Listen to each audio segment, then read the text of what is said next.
Какво става, ако сина не присъства в полето на бащата?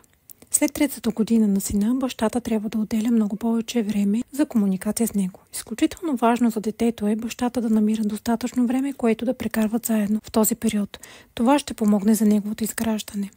Какво ще се случи, ако няма налична бащина фигура? Ако майката не пусне детето при бащата, то непрекъснато ще търси присъствието и няма да забелязва фигурата на баща си. Дълго време ще остане в позицията на малко мрънкащо момченце.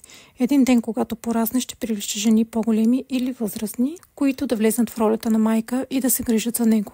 Подсъзнателно то ще търси зависимост, заседнал в детската си позиция. Ако бащата отсъства по някаква причина, няма физически достъп до детето си, разведени са родителите, починало е по-рано, тогава майката трябва да даде на сина си бащината енергия. Като това се случва последния начин, тя трябва да говори на детето за баща му. Да разкаже какъв е бил, какво е правил, как е изглеждал, дали имат някакви прилики в характера, във външния вид. Да разкаже как бащата се е отнасял към живота, каква ценностна система е имал, в какво е вярвал. Важно е майката да освободи пътя на детето към бащата по здравословен начин.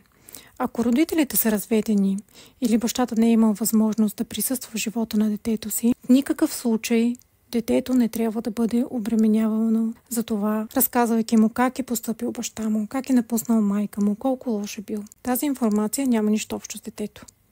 Но ако на вас като майка това ви тежи, е хубаво да го отработите с подходяща терапия.